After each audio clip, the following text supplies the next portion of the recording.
मित्रों नमस्कार, स्वागत, वंदन, अभिनंदन। स्टडी विद कविबंधु सर क्लासेस में आपका फिर से स्वागत, वंदन, अभिनंदन है।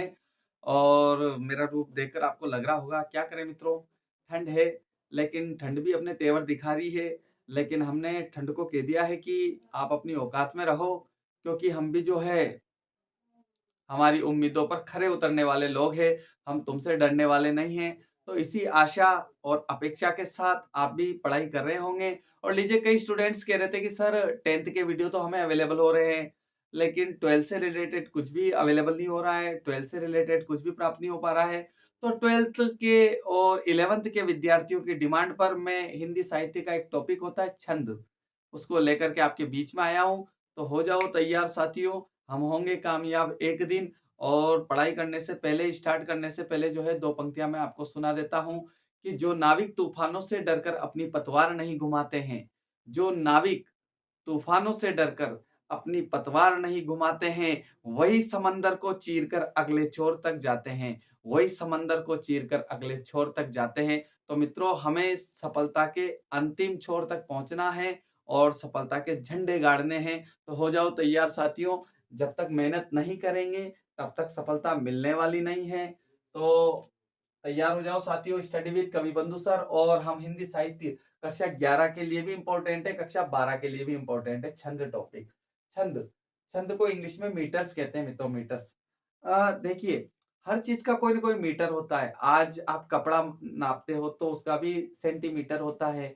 आज आप कुछ द्रव्य पदार्थ मापते हो तो उसका किलोग्राम होता है। तो सेंटीमीटर, किलोग्राम, हर चीज का एक मीटर होता है। तो हमारे हिंदी भाषा में भी मीटर होता है, कविताओं को मापने का, पद्य को मापने का, या कौन सी कविता की लाइन में कितनी मात्राएं हैं, कितने वर्ण हैं, इसका तुक सही बैठ रहा है कि नहीं बैठ रहा है, इस कविता का राग सही बैठ रहा है कि नहीं बैठ रहा है, ये कविता कौन सी श्रेणी में आती है, इसको कैसे गाई जाएगी, कैसे नहीं गाई जाएगी, इसका समापन कैसे होगा। जब हमारा कपड़े में मीटर होता है, वस्तु में किलोग्राम होता है, ठीक है, संख्याएं होती है, तो हमारी भाषा में भी मीटर होता है और उस मीटर को हम कहते हैं छंद। क्या कहते हैं मित्रों? छंद कहते हैं। छंद की परिभाषा, छंद मित्रों, छंद शब्द जो है छद धातु, संस्कृत की छद धातु से बना हुआ है। छंद शब्द जो है संस्कृत की छद धातु से बना है, जिसका अर्थ है आनंदित करना। छंद का अर्थ क्या है मित्रों? आनंदित करना। अर्थात जिसको पढ़ने से हमें आनंद की प्राप्ति हो, तो समझ लेना उसमें किसी न किसी प्रकार का छंद जो है जुड़ा हुआ है। छंद शब्द छद धातु से बना है, जिसका अर्थ है आनंदित करना। अर्थात वर्ण या मात्राओं के उचित संयोजन से जो आनंद प्राप्त हो, उसे छंद कहते हैं। अर्थात वर्ण या मात्राओं के उचित संयोजन से जो आनंद प्राप्त हो, उसे छंद कहते हैं मित्रों। छंद शास्त्र के प्राचीन प्रणेता महर्षि पिंगल माने जाते हैं। अब छंद शास्त्र के प्राचीन जो प्रणेता है, छंद शास्त्र के जो आविष्कारक है, वह महर्षि पिंगल को माना जाता है। और महर्षि पिंगल ने जो है छंद शास्त्र की रचना की, आविष्कार किया, इसलिए छंद का दूसरा नाम जो है, छंद को पिंगल भी कहा जाता है। छंद का सर्वप्रथम उल्लेख ऋग्वेद में मिलता है। छंद का सर्वप्रथम जो है उल्लेख किसमें मिलता है मित्रों? ऋग्वेद में मिलता है। इसके बाद हम आगे बढ़े, उससे पहले आप नोट कर लीजिए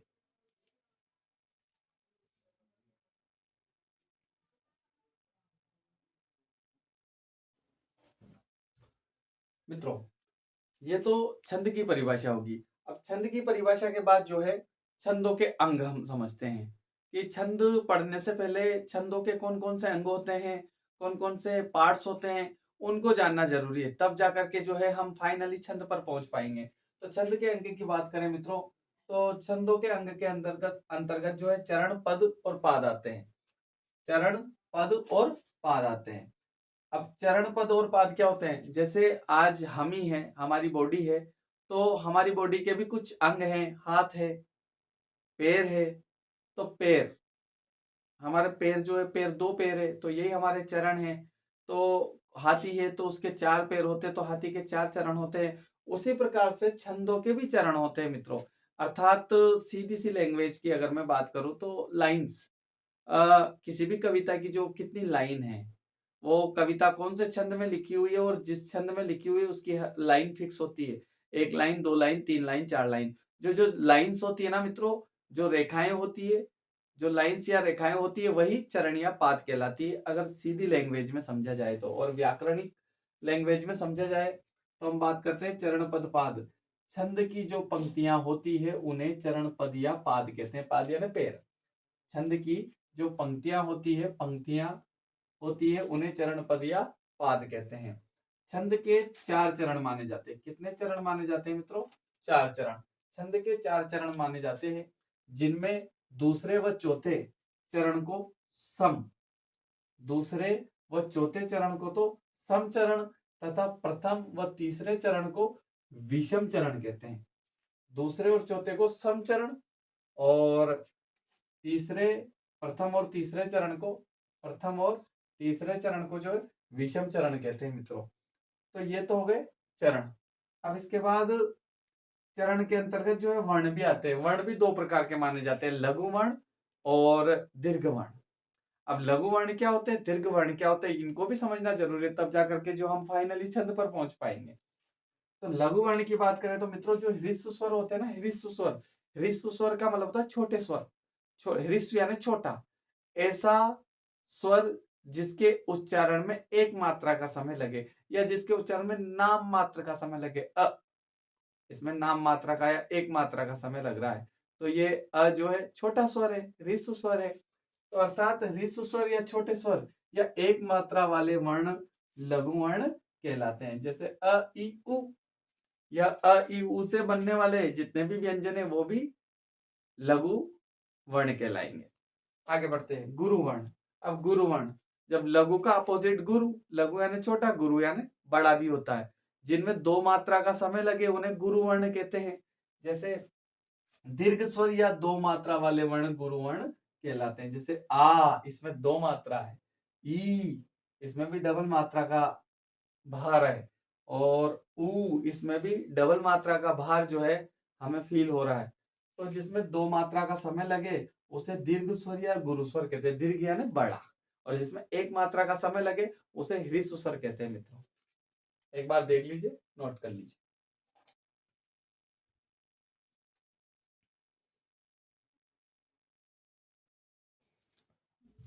आगे मित्रों, आगे हम बात करते हैं गण की। अब गण क्या होते हैं मित्रों? अब छंद के अंग में गण भी एक विषय है जिसको हमें पढ़ना जरूरी है। अब गण क्या होता है? 3 वर्णों से मिलकर एक गण का निर्माण होता है। कितने वर्णों से मिलकर एक गण का निर्माण होता है मित्रों? 3 वर्ण। 3 वर्ण से मिलकर के एक गण का निर्माण होता है। गणों की कुल संख्या 8 होती है मित्रों। लेकिन एक बात और बता दूं, गणों का काम जो है हमारे वर्णिक छंदों में पड़ेगा। अर्थात जो हम छंद के भी कई भाग होते हैं, वर्णिक, मात्रिक, है ना। तो इस प्रकार से हम गणों की अगर हमें जरूरत पड़ेगी तो वर्णिक छंदों में पड़ेगी, इसलिए मैंने कोष्टक में पहले वर्णिक छंद लिख दिया है। ठीक है, तो 3 वर्णों से मिलकर एक गण का निर्माण होता है, और गणों की कुल संख्या 8 होती है मित्रों। कितनी होती है? 8 होती है। अब इन 8 गणों को याद करने के लिए एक ट्रिक है। कौन सी ट्रिक है मित्रों? य माता राज भान सलगा। गणों को याद करने की कौन सी ट्रिक है? य माता राज भान सलगा। य माता राजभान सलगा। गणों को याद करने की कौन सी ट्रिक है? य माता राजभान सलगा। अब य माता राजभान सलगा से अपन देखो 8 गणों का निर्माण करते हैं। कैसे करते हैं देखिएगा। य से एक गण बनता है जिसका नाम होता है यगण। मा से एक गण का नाम होता है जिसका नाम होता है मगण। ता से तीसरे गण का निर्माण होता है जिसका नाम होता है तगण। रा से चौथे गण का नाम होता है जिसका नाम होता है रगण। और ज से 5वें गण का नाम होता है जिसका नाम होता है जगण। और भ से 6ठे गण का नाम होता है जिसका नाम होता है भगण। और न से 7वें गण का नाम होता है जिसका नाम होता है नगण निर्माण होता है। और स से 8वें गण का निर्माण होता है जिसका नाम होता है सगण। अर्थात यगण, मगण, तगण, रगण, जगण, भगण, नगण, सगण। ये तो 8 तो गण हो गए, और किसी भी छंद के अंत में या तो उस लाइन का, उस चरण का अंत लघु से होगा या फिर गुरु से होगा। अब देखो मित्रों, लघु और गुरु को समझने के लिए दो चिन्ह लेते हैं। ये चिन्ह लघु का है और ये चिन्ह गुरु का है। ये चिन्ह लघु का है और ये चिन्ह गुरु का है। अगर ये चिन्ह लगा हुआ है तो लघु वर्ण है और ये चिन्ह लगा हुआ है तो गुरु वर्ण है। अब हम निर्माण करते हैं। यहां से यह से 3 वर्ण जोड़ेंगे अपन। यगण में कितने गुरु और कितने लघु आएंगे मित्रों, यहां से जोड़ते हैं तो यहां से एक सूत्र बनता है य मा ता। क्या बनता है? य माता। तो य माता में मित्रों य क्या है? यह है लघु। क्या है? लघु। और माँ क्या है?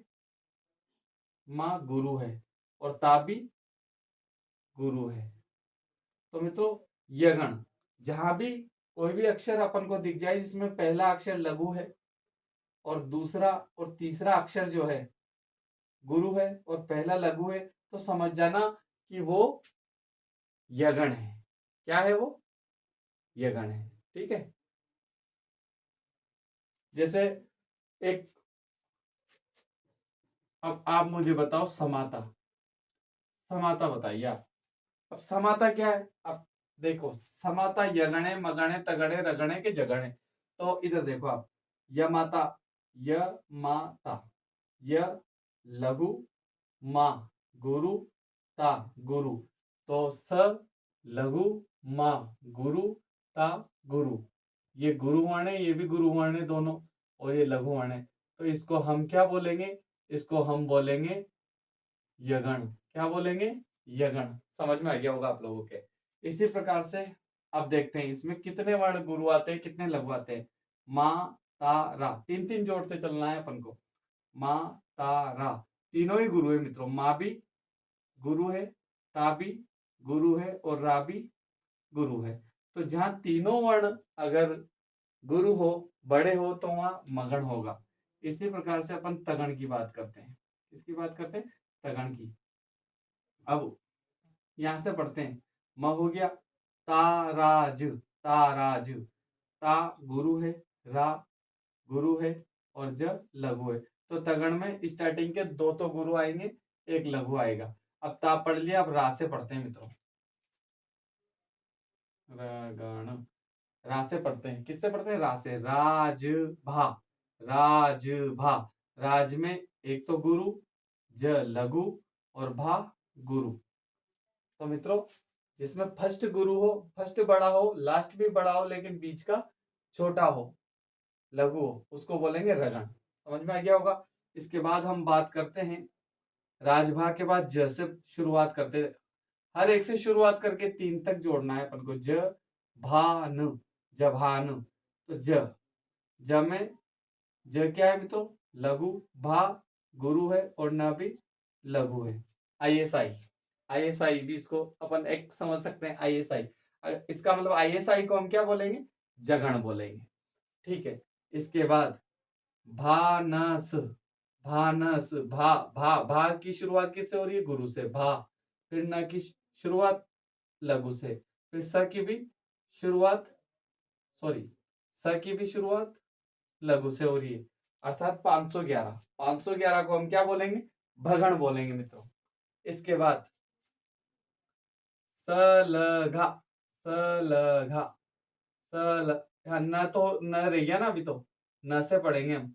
न सल, न सल, न सल। अर्थात न की शुरुआत भी लघु से, स की शुरुआत भी लघु से और ल की शुरुआत भी लघु से।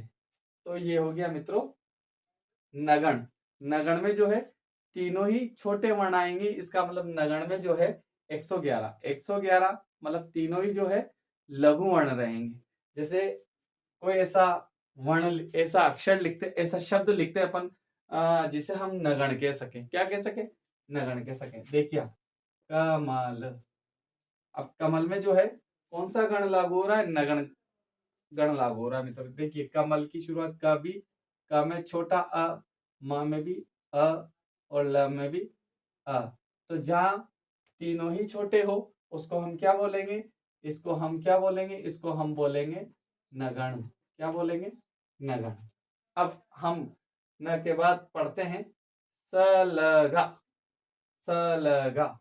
स छोटा है, लघु, ल भी लघु, और गा, गा बड़ा है, गुरु, अर्थात 115। 115 का मतलब है सगुण। तो आपके ये ट्रिक पूरी की पूरी समझ में आ गई होगी मित्रों। इसके बाद हम अगले पॉइंट पर चलते हैं, गति। गति किसे कहते हैं? छंद को पढ़ने का जो प्रवाह होता है उसे गति कहा जाता है। छंद के को पढ़ने का जो प्रवाह होता है उसे गति कहा जाता है। कौन से छंद को कितनी गति से पढ़ना है, कितनी स्पीड से पढ़ना है मित्रों, उसे ही गति कहा जाता है। और यति, यति की बात करें तो छंद को पढ़ते वक्त जहां रुककर सांस ली जाती है या विराम लिया जाता है उसे यति कहते हैं। छंद पढ़ते पढ़ते जहां सांस ले ली जाती है या जहां थोड़ा सा रुक जाया जाता है उसे क्या कहेंगे? यति। लगातार पढ़ रहे हैं, गति। और पढ़ते पढ़ते जहां थोड़ा सा स्टॉप आ गया, थोड़ा ब्रेक आ गया, विराम आ गया, उसे बोलेंगे यति। अर्थात हर एक छंद में नियम होता है मित्रों कि इसको कितनी स्पीड से पढ़ना है और इस लाइन में कहाँ विराम लेना है, तब जाकर के जो है किसी भी छंद या कविता की लय बन पाती है।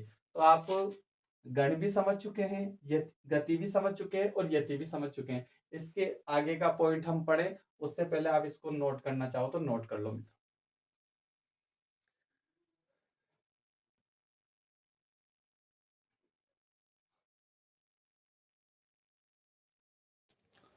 मित्रों, अब छंदों के अंग के अंतर्गत एक और अंग होता है तुक। तुक जनरली आप लोग जानते होंगे, लेकिन मेरा दायित्व बनता है कि मैं आपको बेहतर समझाऊं। तो तुक की अगर हम बात करें तो छंद के सभी चरणों के समापन में अंतिम पदों अंतिम पदों की जो समानता होती है उसे तुक कहा जाता है। एक बार और सुनिएगा, छंद के सभी चरणों के समापन में अंतिम पदों की जो समानता होती है उसे तुक कहा जाता है। अर्थात छंद के मान लो चारों चरण समाप्त हो रहे हैं, लेकिन चारों चरण के समापन में जो शब्द हैं उन चारों चरणों के समापन में जो चार प्रकार के चारों चरणों के जो चार शब्द हैं या पद है वो अगर समान हैं तो समझ जाइए कि उन चारों पदों की या चारों चरणों की क्या मिल चुकी है? तुक मिल चुकी है। इसको ही तुक कहते हैं। एक राग एक तुक। इसको दो लाइन के माध्यम से मैं आपको समझा सकता हूं कि जय जय भारत माता। अब देखिए ये पहला चरण है, इसका समापन हो रहा है माता से। तो शर्त ये है कि दूसरे चरण में भी माता से मिलती हुई तुक होनी चाहिए। ठीक है। दूसरे चरण का अंत भी माता से ही मिलता जुलता होना चाहिए। जय जय भारत माता, तू ही हमारी भाग्य विधाता। अब देखिए माता और विधाता इन दोनों का जो है समापन एक तुर, एक तुक, एक स्वर या एक लय से हो रहा है। तो इसी को हम माता विधाता, इसी को हम तुक कहते हैं। समझ गए मित्रों? इसके बाद हम बात करते हैं, ये तो छंद के अंग हो गए। अब छंद कितने प्रकार के होते हैं, छंदों के प्रकार के बारे में हम जानकारी लेते हैं। तो मित्रों, मुख्य रूप से तो छंद दो प्रकार के होते हैं। मुख्य रूप से तो छंद कितने प्रकार के होते हैं? दो प्रकार के होते हैं मित्रों। एक तो मात्रिक छंद और दूसरा वर्णिक छंद। लेकिन इन्हीं मात्रिक छंद और वर्णिक छंदों को अलग अलग इन्हीं के विभिन्न भागों में बांट दिया गया है। तो अलग अलग या गौण रूप से हम बात करें, ज्यादा मुख्य रूप से नहीं मान करके गौण रूप से हम बात करें तो इनको चार भागों में बांट दिया गया है। और मुख्य रूप से तो छंद के दो ही भाग होते हैं, मात्रिक छंद और वर्णिक छंद। कुछ छंद मात्रिक छंद में आते हैं, कुछ वर्णिक छंद में आते हैं। अर्थात जिन छंदों में मात्राओं की गिनती की जाती है वो मात्रिक छंद कहलाते हैं। जिन छंदों में वर्णों की गिनती की जाती है वो वर्णिक छंद कहलाते हैं। तो मुख्य रूप से दो प्रकार के और गौण रूप से चार प्रकार के छंद होते हैं मित्रों। पहला जो है मात्रिक छंद है मित्रों, दूसरा वर्णिक छंद है, तीसरा वर्णिक वृत्त छंद है और चौथा मुक्त छंद है। मुक्त छंद अर्थात ऐसी रचना जिसमें कोई छंद का कोई बंधन हो, ना उम्र की सीमा हो, ना जन्म का बंधन हो। है ना, सुना होगा ना आपने। अर्थात ऐसी कविता या ऐसा दोहा, ऐसी रचना जो छंद मुक्त हो उसे मुक्त छंद या स्वतंत्र छंद भी कहा जाता है। तो ये चार प्रकार है मित्रों। हम पहले प्रकार की बात करते हैं, हम समझते हैं मात्रिक छंद किसे कहते हैं। जिन छंदों में मात्राओं की गणना की जाए मात्रिक छंद कहलाते हैं। अर्थात जिन छंदों में मात्राओं की गिनती की जाए उसे मात्रिक छंद कहते हैं मित्रों। मात्रिक छंद तीन प्रकार के होते हैं। There are three types of मात्रिक छंद। कितने प्रकार के होते हैं मात्रिक छंद? तीन प्रकार के होते हैं मित्रों। सममात्रिक छंद, अर्ध सममात्रिक छंद और विषम मात्रिक छंद। समझिएगा, सममात्रिक छंद, अर्ध सममात्रिक छंद और विषम मात्रिक छंद, ये मात्रिक छंद हो गए। इसके बाद हम वर्णिक छंद पर बढ़ेंगे। उससे पहले आप नोट करना चाहे तो नोट कर सकते हैं।